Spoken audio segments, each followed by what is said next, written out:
सभापति जी, जय भीम।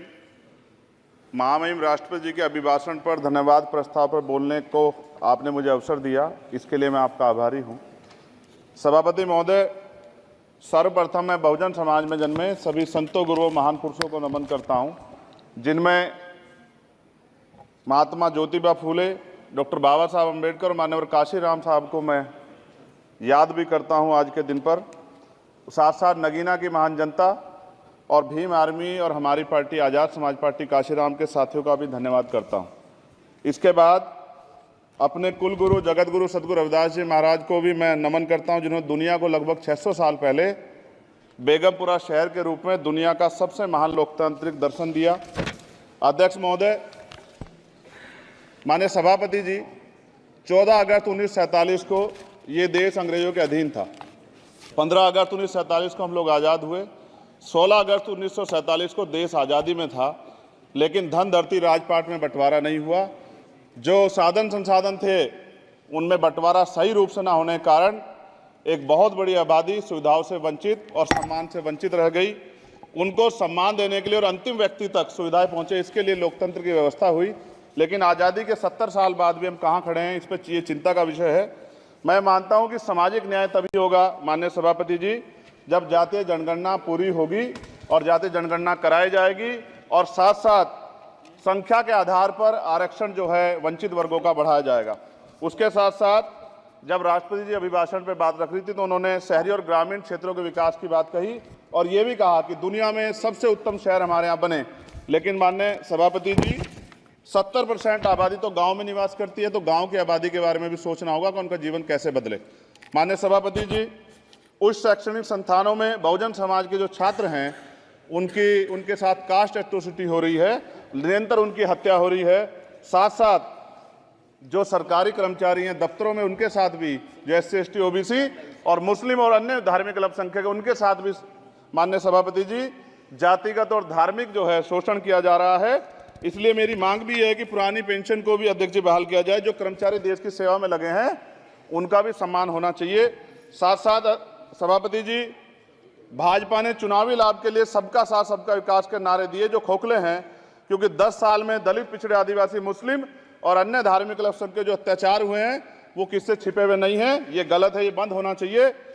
सभापति महोदय जी, महामहिम राष्ट्रपति जी के अभिभाषण में निजी क्षेत्रों में SC ST OBC को रिजर्वेशन देने का कोई उल्लेख नहीं हुआ है, जो कि आज चर्चा का विषय, क्योंकि 98% प्राइवेट सेक्टर है, 2% सरकारी सेक्टर है, तो 98% प्राइवेट सेक्टर में भी हमारी हिस्सेदारी की बात होनी चाहिए। माननीय सभापति जी, आशा कार्यकर्ताओं, आंगनबाड़ी वर्करों, भोजन माताओं के वेतन वृद्धि पे भी कोई उल्लेख नहीं हुआ है, वो भी अभी नंगे, उन पर भी सोचना पड़ेगा। माननीय सभापति जी, जिस क्षेत्र से मैं चुन के आऊँ नगीना से, वो बहुत पिछड़ा क्षेत्र है। उस क्षेत्र में कोई विशेष आर्थिक पैकेज नहीं दिया गया, रोजगार की सेवाएं नहीं है, नौजवान पलायन करता है। IIT, IIM, एम्स, केंद्रीय विद्यालय आदि शिक्षा में और चिकित्सा संस्थानों की स्थापना होनी चाहिए, जो कि नहीं है। और माननीय सभापति जी, मानसून सत्र आ गया है, मेरा क्षेत्र बाढ़ से बहुत प्रभावित है, इसलिए मैं आपसे आग्रह करूंगा कि वहां के लोगों को बाढ़ से निजात दिलाई जाए। माननीय सभापति जी, चीन हमें आंख दिखा रहा है और लगातार हमारे देश की सीमाओं में घुसपैठ कर रहा है, इसलिए अग्निवीर योजना को हटाकर पुनः सेना भर्ती शुरू की जाए और साथ साथ भारत की सबसे प्राचीन व बहादुर रेजिमेंट में से एक चमार रेजिमेंट को पुनः बहाल करा जाए, ऐसा भी मेरा आपसे आग्रह है।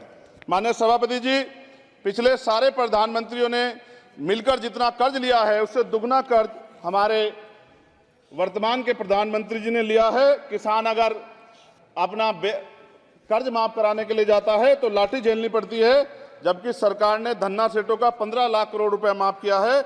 इस ओर हमें ध्यान देना पड़ेगा, हमारी आने वाली पीढ़ियों को ये कर्ज चुकाना पड़ेगा।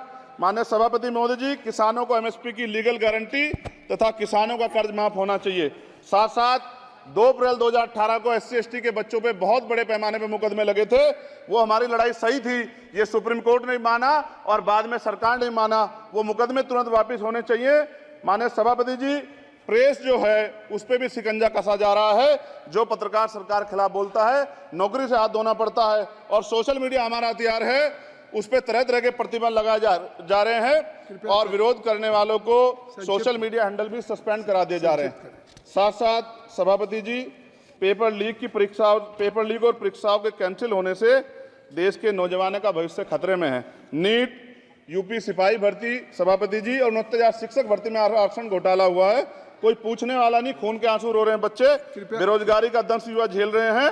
इसलिए मेरा आग्रह है कि युवाओं के लिए कृपया समाप्त करें चंद्रशेखर। माननीय सभापति जी, मैं पहली बार बोल रहा हूं, आप कहेंगे मैं बैठ जाऊंगा, मैं आपकी बात, मैं संवैधानिक मर्यादा का पालन करूंगा, मगर हम तो माननीय सभापति जी सुन ही रहे हैं। आप बोलिए, 1 मिनट। धन्यवाद। 1 मिनट और बोलिए। अध्यक्ष सभापति जी, नारी सम्मान की बात करने वाली सरकार, हमने मणिपुर देखा सर, हमने पहलवान बेटियों का हर्ष देखा सर, और हमने सर हाथरस की बेटी का हर्ष देखा सर, और हाथरस के परिवार को जो वादा किया था सरकार ने वो भी पूरा नहीं किया।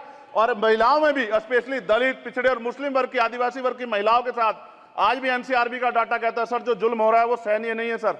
साथ साथ कोविड में तैरती, हमने कोविड में बहुत सुना सर, कोविड में तैरती लाशें भी गंगा में हमने देखी है सर, और मजदूरों का हाल भी हमने देखा है। सभापति जी, बस सब समाप्त कर रहा हूं। नोटबंदी पे छोटे मजले उद्योग की जो कमर टूटी वो भी हमने देखी है। सभापति जी, शैक्षणिक संस्थानों, विश्वविद्यालयों में, चिकित्सा संस्थानों में ओबीसी एसटी के योग्य अभ्यर्थी को एनएफएस करके जिस तरह निकाला जा रहा है, लेटरल एंट्री करके जिस तरह हमारे रास्ते बंद किए जा रहे, ये भी हम देख रहे हैं सभापति जी।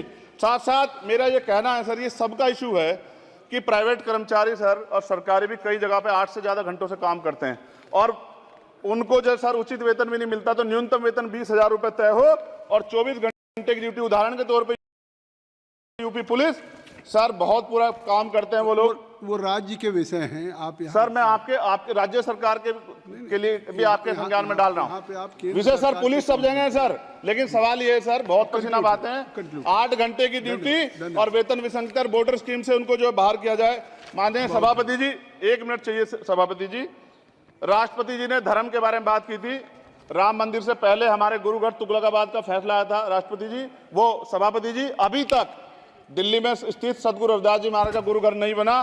साथ साथ सभापति जी, अपनी बात को खत्म करते हुए मैं आपसे कहना चाहता हूं कि जितना देश दूसरों का है सर, इतना हमारा भी है। हम मरने के लिए पैदा नहीं हुए, जो चाहता है हमारी हत्या कर देता है। मूछें रखने पे, घोड़ी पे बैठने पे, मटकी छूने पे हमारी हत्या हो रही है। क्या बदला है सर 70 साल बाद भी?